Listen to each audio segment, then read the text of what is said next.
2010 का इंदौर कुछ अलग ही था। उस वक्त हर किसी के हाथ में स्मार्टफोन नहीं होता था, न हर चाय की फोटो इंस्टाग्राम पर जाती थी। तब की इंदौर की गलियों में कुछ और ही फील थी, जैसे हर मोड़ पर कोई अपनी ही स्टोरी लिख रहा हो। भंवर कुआं के पास ऑटो रिक्शा और ओमनी वैन्स की भीड़ लगी रहती थी। उस समय यूट्यूब से ज्यादा पॉपुलर रेडियो था। वो 56 दुकान का जॉनी हॉट डॉग और सराफा की लेट नाइट पोहा जलेबी, जिनका असली मजा तो रात के 12 बजे के बाद ही आता था। और वहीं कहीं सपना संगीता के पास स्टूडेंट्स चाय और सुट्टा के साथ अपने जिंदगी और फ्यूचर पे डिस्कस कर रहे होते थे, मोस्टली बिना किसी क्लू के। उस टाइम का हॉस्टल सिर्फ हॉस्टल नहीं था, वो एक यादों का पिटारा था। हॉस्टल के कमरों की दीवारों से निकलती पेंट की पपड़ी और कमरे का पंखा, वो तो ऐसे आवाज करता जैसे खुद ही कल एग्जाम देने जाने वाला हो। लगभग हर कमरे से नोकिया, सोनी एरिक्सन जैसे कीपैड मोबाइल में बजते गाने, जैसे लिंकिन पार्क का नंब, एकॉन, एनरिक के गाने, और उस समय का सबसे आइकॉनिक सॉन्ग तूने मेरे जाना कभी नहीं जाना, हर लवर्स की पसंद। और हाँ, उस गाने का मतलब सबको बहुत डीपली फील होता था। और कई स्टूडेंट्स तो इंग्लिश के गानों के लिरिक्स ऐसे याद करते थे जैसे वो ही कल एग्जाम में आने वाला है। ये सब सॉन्ग्स मूड और कितने बैक के पेपर हैं उस पर डिपेंड करता था। और इन सब के बीच भंवर कुआं के पास एक हॉस्टल था, जिसके एक कमरे में रहते थे आकाश, विक्रम और गौतम, 3 इंजीनियरिंग के स्टूडेंट्स, जिन्हें जोड़े रखती थी उनकी दोस्ती, बैकलॉग के पेपर्स और बहाने बनाने में मास्टरी। ये लोग पढ़ाई में कोई अच्छे नहीं थे, लेकिन ना पढ़ने का बहाना बनाने में इनका इमेजिनेशन इतना नेक्स्ट लेवल था कि कोई भी इंप्रेस हो जाए। मिडनाइट चाय सुट्टा कहाँ मिलेगा, किस प्रोफेसर को समोसा खिलाना है, किस सीनियर से पुराने पेपर्स मिलने की उम्मीद है, इनको सब मालूम था। फिर भी हर सेमेस्टर में बैक पे बैक इन लोगों ने हर शॉर्टकट ट्राई किया। लीक हुए पेपर्स जो बाद में पुराने एग्जाम के निकले, फेक मेडिकल सर्टिफिकेट्स, समोसे से प्रोफेसर को पटाना, और यहां तक कि यूनिवर्सिटी के चपरासियों का पीछा करना ताकि कोई हिंट मिल जाए। पर कुछ भी काम नहीं आया। एग्जाम किसी भूत की तरह सिर पर मंडरा रहा था। मजाक मजाक में उनमें से एक ने कहा,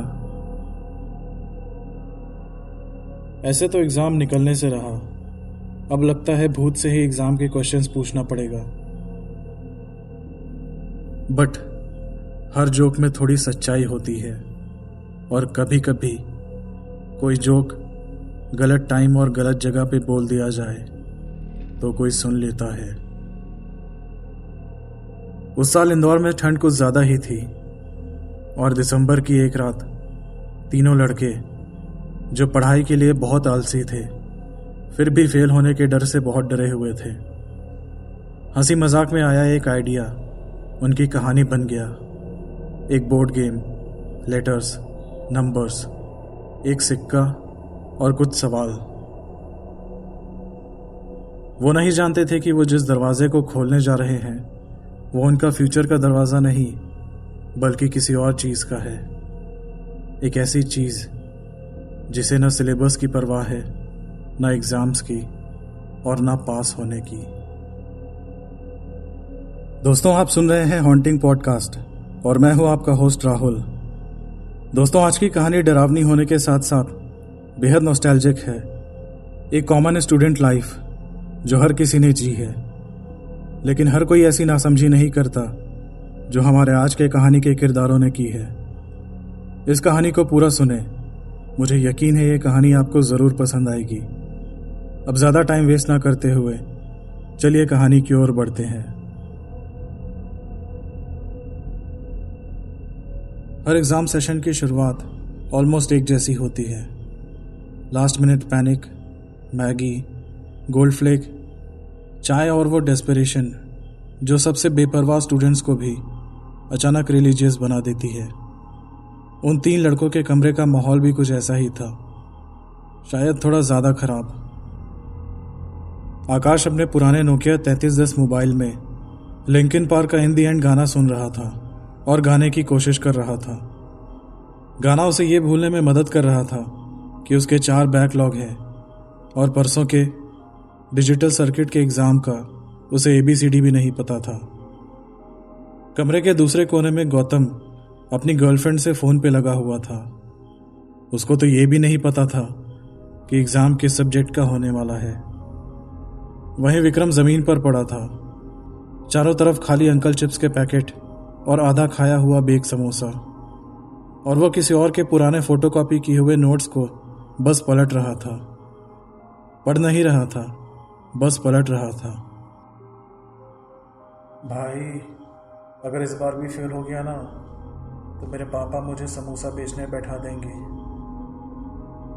विक्रम ने धीरे से कहा, थोड़ा मजाक में, थोड़ा टेंशन में। कोने से गौतम ने कहा, हाँ तो सही है ना, कम से कम हम तीनों में से किसी का तो जॉब लगेगा और अपना समोसे का भी जुगाड़ हो जाएगा। बस फिर क्या था, तीनों बेशर्मी की हंसी हंसने लगे। अब होपलेसनेस इनका इनसाइड जोक बन चुका था। पिछले 1 हफ्ते से ये तीनों पढ़ाई छोड़कर हर पॉसिबल शॉर्टकट आजमा चुके थे। एक अनजान फेसबुक ग्रुप से लीक पेपर्स खरीदे जो बाद में 2006 का निकला। यूनिवर्सिटी के प्यून को डोमिनोज का कूपन देने की कोशिश की, प्रोफेसर्स को समोसा खिलाया, HOD को मस्का लगाया, लेकिन कुछ भी काम नहीं आया। पढ़ना तो इनके लिस्ट में कभी था ही नहीं, वो तो इनका सबसे लास्ट ऑप्शन था। लेकिन अभी ये तीनों इतने भी परेशान नहीं थे। उस रात तीनों आकाश के लैपटॉप में राज मूवी देख रहे थे। कमरे में अंधेरा और छोटी गोल्ड फ्लिक का धुआं। तभी पता नहीं किसने, शायद विक्रम या आकाश में से किसी ने ऐसे ही कैजुअली बोल दिया, क्या पता भाई, ओइजा बोर्ड यूज कर लेते हैं और भूत से ही पूछ लेते हैं एग्जाम में क्या आएगा। गौतम हंस पड़ा, हाँ भाई, और भूत से ये भी पूछ लेना कि बोनस क्वेश्चंस क्या होंगे। लेकिन आकाश के चेहरे पे शरारत वाली स्माइल थी। वो बोला, अबे सच में, TI मॉल के पास जो नोवेल्टी मार्केट है ना, वहां मैंने एक गिफ्ट शॉप देखी है जो हैलोवीन का सामान रखता है। उसके पास जरूर ओइजा बोर्ड मिल जाएगा। विक्रम सिगरेट का कश लेते हुए बोला, अरे भाई, वो सब नकली होता है, हैलोवीन का डेकोरेशन का सामान है। यहां कौन तेरे को असली ओइजा बोर्ड दे देगा। आकाश बोला, फिर भी भाई, हमने सब कुछ तो ट्राई कर लिया, अब इसे ट्राई करने में क्या जाता है। और बस उस पल ये जोक नहीं रहा। अगले दिन तीनों नोवेल्टी मार्केट गए। वहां बिल्डिंग के बेसमेंट में वो दुकान थी। आकाश ने दुकानदार से ओइजा बोर्ड मांगा। दुकानदार ने कहा, यह पुराना स्टॉक का माल है, पुराना हो गया है, थोड़ा डैमेज भी हो गया है। आकाश ने कहा, अरे अंकल, आप डैमेज की चिंता मत करो, हमें बस ओइजा बोर्ड चाहिए। और जैसे ही उस दुकानदार ने टेबल पर ओइजा बोर्ड रखा, तीनों लड़कों की आंखों में एक अजीब सी चमक आ गई, जैसे किसी खजाने का नक्शा मिल गया हो। मोल भाव करने के बाद वो बोर्ड उन्हें 200 रुपए में मिल गया। दुकान से निकलते वक्त विक्रम ने दुकानदार से पूछा, अंकल ये काम तो करता है ना?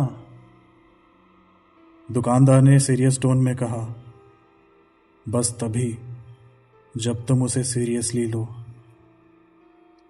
फिर उस रात करीब 2:30 बजे हॉस्टल में सबके सो जाने के बाद वो तीनों लड़के कमरे का दरवाज़ा और खिड़कियां बंद करके रूम के बीचों बीच बैठ गए। उनके बीच रखा था ओइजा बोर्ड और एक कॉइन। उन्होंने मोमबत्तियां जलाई। माहौल बनाने के लिए नहीं, लाइट चली गई थी। आकाश ने चौक से सर्कल बनाया और अपने कीपैड वाले 2G फोन में किसी पुराने वेबसाइट से स्टेप्स पढ़कर बोलने लगा। वो वेबसाइट शायद 2004 से कभी अपडेट ही नहीं हुआ था। बोर्ड के बीच में कॉइन रख के तीनों ने अपनी एक एक उंगली उस कॉइन पर रख दी। फिर वेबसाइट से पढ़कर आकाश ने बोलना शुरू किया। अगर कोई आत्मा यहाँ है तो हमें ये बताए कि एग्जाम्स में कौन से क्वेश्चंस आएंगे।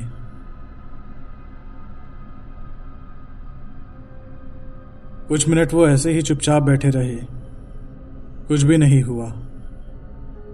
फिर गौतम ने मजाक उड़ाते हुए कहा, लगता है भटकती आत्मा भी हम जैसी है।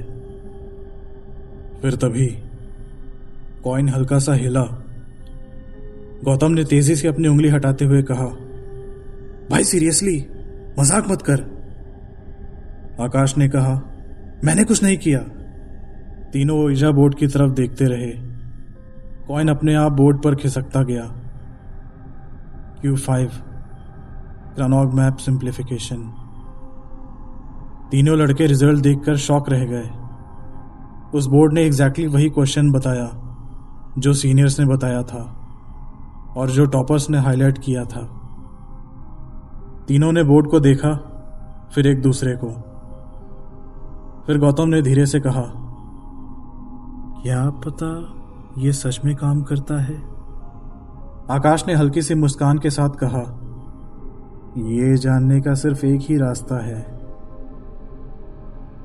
अगले दिन तीनों एग्जाम हॉल पहुंचे। जैसे ही क्वेश्चन पेपर बटा, तीनों की नजर 5th क्वेश्चन पे गई। Question 5, simplify the given Boolean function using Karnaugh map. उनके खुशी का ठिकाना नहीं रहा। सेम वही क्वेश्चन था, एग्जैक्टली वही जो कल रात उस ओइजा बोर्ड ने बताया था। एग्जाम के बाद वो हॉस्टल वापस आए और रात में फिर वही सब दोहराया। बोर्ड ने उन्हें एग्जाम में आने वाले क्वेश्चंस बताए। अगले दिन फिर वही same to same questions exam में आए। अब हर एग्जाम से पहले की रात एक रिचुअल बन गई। Board, circle, candle light, questions, और हर बार वो बोर्ड जवाब देता। अब न रात भर जागना पड़ता था, न टॉपर से नोट्स मांगने की जरूरत और न फेल होने का डर। कॉन्फिडेंस धीरे धीरे एरोगेंस में बदल गया। जिस एग्जाम से वो डरते थे, अब उसी का मजाक उड़ाने लगे। जो कभी उनका डर था, अब उनका पावर बन चुका था। एक सीक्रेट पावर, रिस्की और डेंजरस। पर एक बात वो भूल गए थे, उन्होंने कभी सेशन बंद नहीं किया, कभी गुड बाय नहीं कहा। हर रात वो बोर्ड और ज्यादा स्मूथली चलता गया, जैसे उसे मजा आ रहा हो।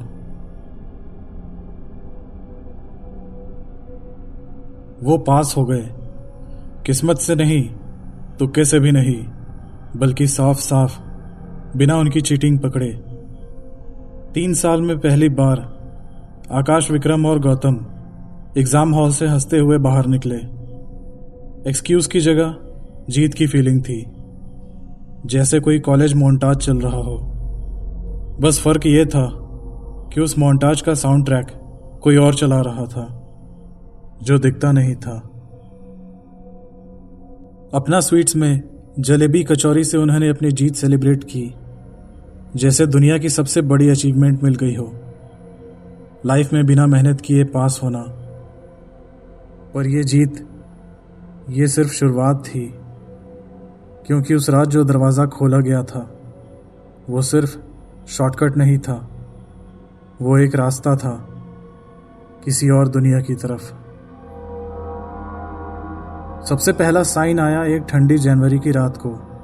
रात के 3 बजे तीनों गहरी नींद में अपने कमरे में सो रहे थे। रूम का दरवाज़ा जो अंदर से बंद था अपने आप धीरे धीरे खुल गया। ना अचानक, ना ज़ोर से, बस ऐसे जैसे कोई नहीं चाहता कि उन्हें नींद से जगाया जाए, बिल्कुल धीरे। अगली सुबह उन्होंने कहा शायद वो ही दरवाज़ा बंद करना भूल गए होंगे, पर विक्रम को याद था दरवाज़ा बंद करने का।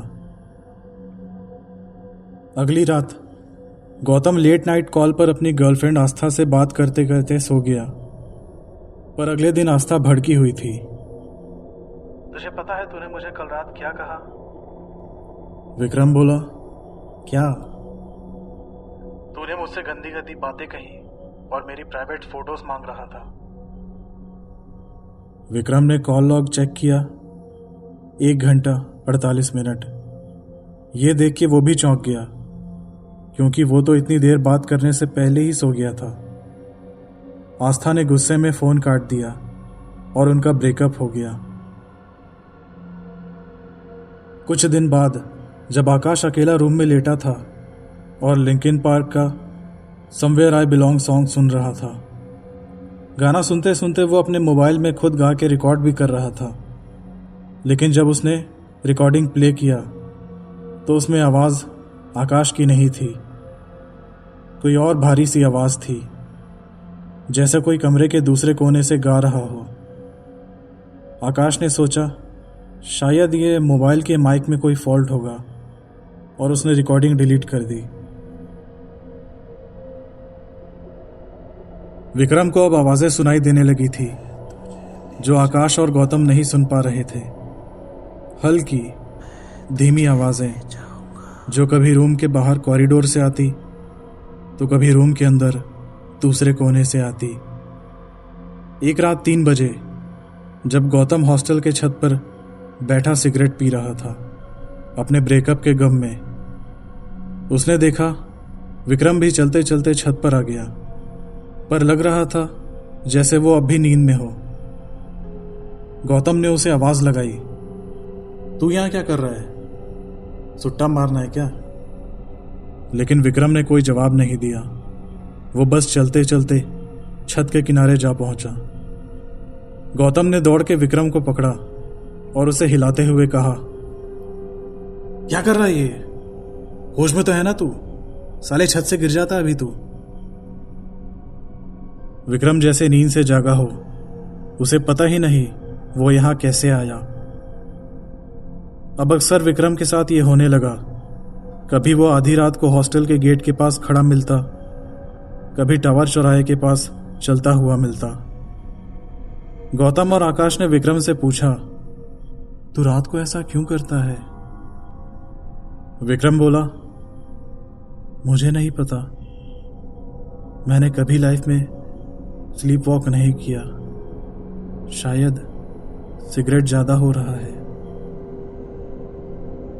इसके बाद वियर्ड चीजें और बढ़ने लगी। रात में छत से उन्हें किसी के फुटस्टेप्स की आवाज आती, लेकिन वहां जाने पर कोई नहीं होता था। आधी रात को उनके दरवाजे पे कोई नॉक करता, पर दरवाजा खोलने पर कोई नहीं होता था। अब तो उनकी चीजें और पैसे भी गायब होने लगे थे और ढूंढने पे वो एक दूसरे के पॉकेट और बैग में मिलते। इन सब के चलते उनके बीच टेंशन बढ़ने लगी। आर्ग्यूमेंट्स अब छोटी छोटी लड़ाइयों में बदलने लगी। तीनों का एक दूसरे पे ट्रस्ट कम होने लगा। उनके बीच अब दूरियां आ गई थी। इन सब के बावजूद उनके दिमाग में ये कभी नहीं आया कि उन्होंने ओइजा बोर्ड का वो सेशन कभी क्लोज ही नहीं किया था। ये सब कोई और नहीं बल्कि वो ओइजा बोर्ड वाली आत्मा कर रही थी। धीरे धीरे उन लोगों को एक दूसरे के खिलाफ भड़का रही थी, क्योंकि अब खेल खेलने की बारी उस आत्मा की थी।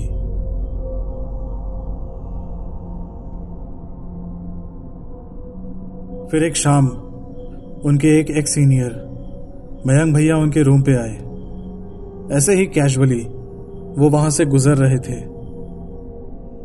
कमरे में चाय और सुट्टा चल रहा था और हल्की हंसी मजाक और कॉलेज की बातें। मयंक भैया ने कहा, पूरे कॉलेज ग्रुप में तुम तीनों की ही बातें हो रही है। तुम लोगों ने तो फोड़ दिया। जिनका बैक पे बैक आता था वो कैसे अचानक से सारे एग्जाम्स पास कर लिए? क्या सीक्रेट है तुम लोग का? क्या जुगाड़ लगाया इस बार? वो तीनों लड़के बस हंसते रहे। अरे भैया, ऐसा कुछ नहीं है, बस इस बार एग्जाम को थोड़ा सीरियसली ले लिया, और कुछ नहीं। तभी मयंक भैया की नज़र कमरे के कोने में रखे ओइजा बोर्ड पर गई। उनका सिगरेट का सारा नशा उतर गया। उन्होंने सख्त आवाज में पूछा, ये यहाँ क्या कर रहा है? क्या तुम तीनों ने इसका यूज किया? क्या इसने तुम्हारे सवालों का जवाब दिया? वो तीनों लड़के एकदम चुप एक दूसरे की शक्ल देखने लगे। कमरे का माहौल सीरियस हो गया। तीनों लड़के चुप होकर एक दूसरे की शक्ल देखने लगे, क्योंकि उन लोगों ने अभी तक किसी को नहीं बताया था ओइजा बोर्ड के बारे में और कैसे वो एग्जाम्स में पास हुए। मयंक भैया ने फिर से पूछा, क्या तुम लोगों ने इसका यूज किया? क्या इसने तुम्हें जवाब दिया? विक्रम ने धीरे से हाँ में सिर हिलाया। मयंक भैया सिगरेट फेंकते हुए बोले, ओ गॉड, सालों ये किस चक्कर में पड़ गए तुम लोग? विक्रम ने कहा, यह आकाश का आइडिया था। फिर दोनों में बहस होने लगी। आकाश बोला, सालों आइडिया मेरा था, लेकिन तुम दोनों ने भी तो साथ दिया। मयंक भैया ने उन तीनों को चुप कराते हुए बोले, सवाल पूछने के बाद तुम लोगों ने सेशन क्लोज तो किया था ना? आत्मा को वापस जाने के लिए कहा या नहीं? इतने दिनों में पहली बार उन तीनों लड़कों के चेहरे का रंग उड़ा हुआ था। उन्हें कभी सेशन क्लोज करने का ख्याल ही नहीं आया था। मयंक भैया का चेहरा सीरियस हो गया। उन्होंने कहा, यह मजाक नहीं है। अगर ओइजा बोर्ड ने जवाब दिया और तुमने सेशन बंद नहीं किया तो वो चीज़ अब भी यहाँ है, और जब तक तुम उसे प्रॉपर तरीके से वापस नहीं भेज देते वो खुद ब खुद नहीं जाती। फिर विक्रम ने धीरे से पूछा, कैसे वापस भेजें उसको? मयंक भैया ने कहा, देखो, ये मजे लेने की चीज नहीं है। प्रॉपर गुड बाय करना पड़ता है। जितने लोग सेशन में शामिल थे उन सबको मिलकर, और जब तक तुम उसे प्रॉपर तरीके से वापस नहीं भेज देते वो खुद ब खुद नहीं जाती। तीनों लड़के सर नीचे किए हुए चुपचाप मयंक भैया की बातें सुन रहे थे, लेकिन अब बहुत देर हो चुकी थी। जितनी देर वो आत्मा इस दुनिया में रहती है उतनी ही उसकी पकड़ मजबूत होती जाती है, और अब वो आत्मा इन तीनों के बीच अपनी जगह बना चुकी थी।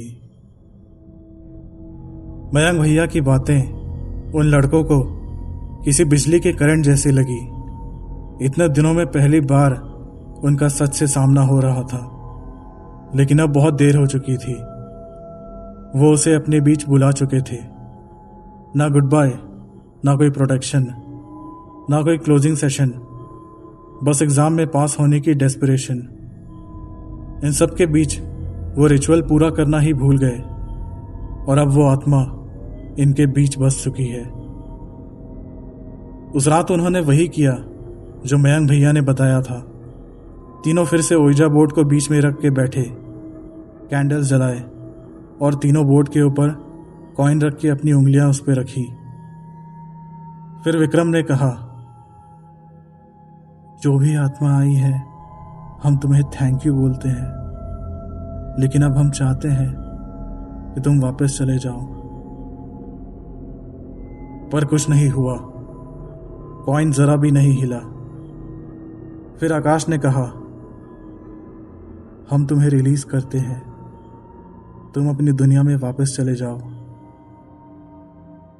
इस बार मोमबत्तियां बुझ गई, कमरे में अंधेरा हो गया। आकाश ने अपना लाइटर जलाया, पर इस बार वो कॉइन बहुत तेजी से और जैसे गुस्से से पूरे बोर्ड पर इधर उधर मूव होने लगा, जिगजैग पैटर्न में, और वो नो के ऊपर आके रुका। गौतम को जैसे बिजली का झटका लगा। उसने झटके से अपनी उंगली वापस खींच ली और उठ के कमरे से बाहर भाग गया। आकाश भी उसके पीछे दौड़ा।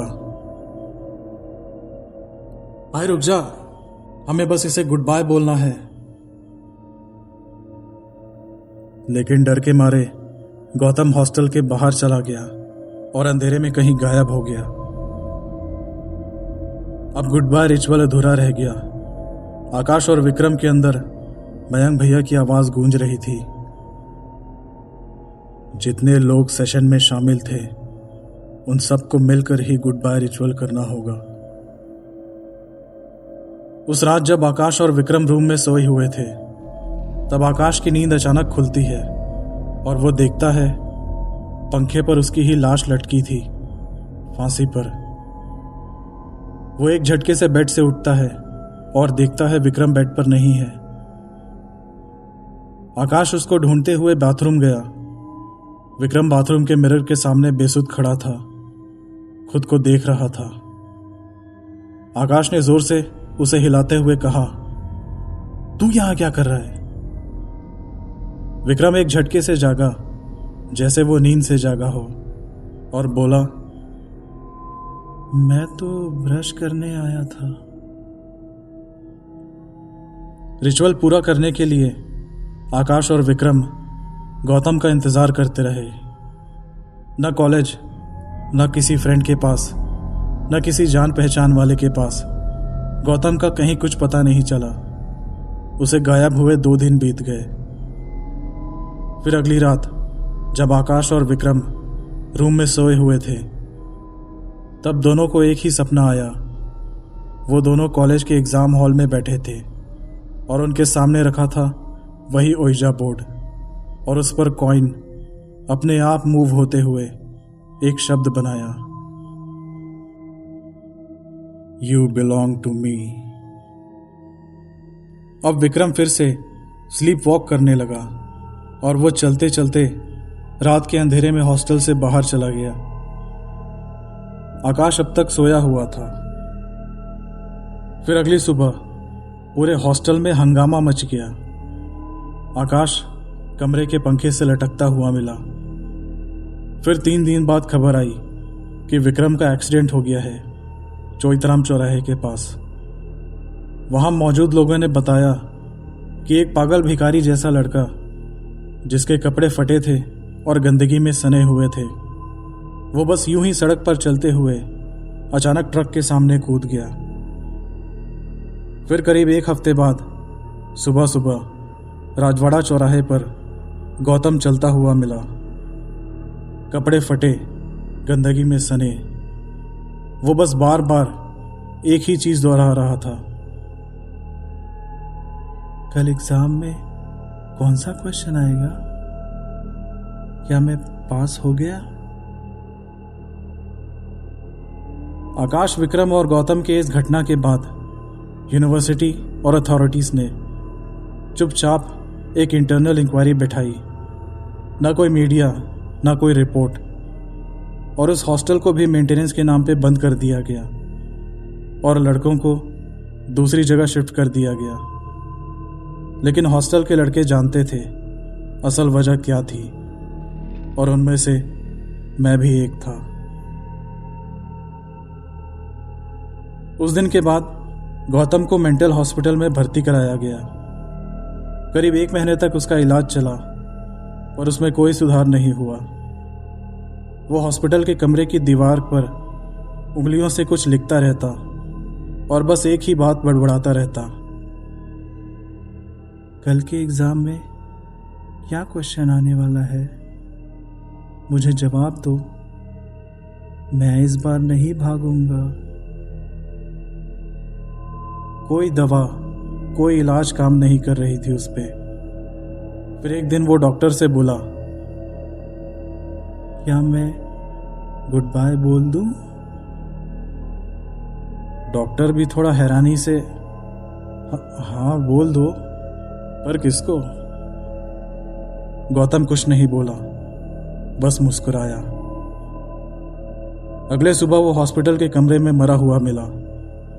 कोई चोट या स्ट्रगल के निशान नहीं, वो बस जमीन पर मरा हुआ पड़ा था।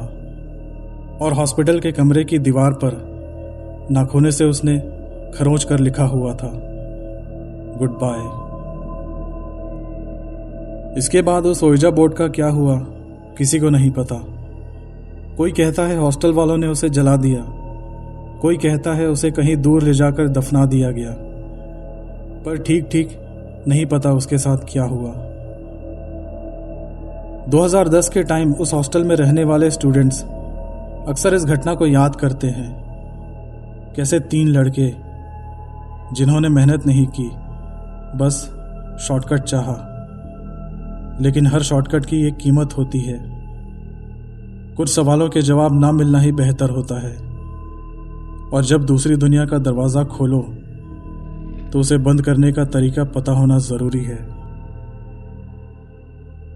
दोस्तों, ये थी आज की हॉरर स्टोरी। आशा करता हूँ आप लोगों को ये कहानी पसंद आई होगी। इस वीडियो को लाइक करें और अपने दोस्तों के साथ भी शेयर करें, और मेरे चैनल को भी सब्सक्राइब करें। अब अलविदा दोस्तों, फिर मिलते हैं डर के एक नए साए में।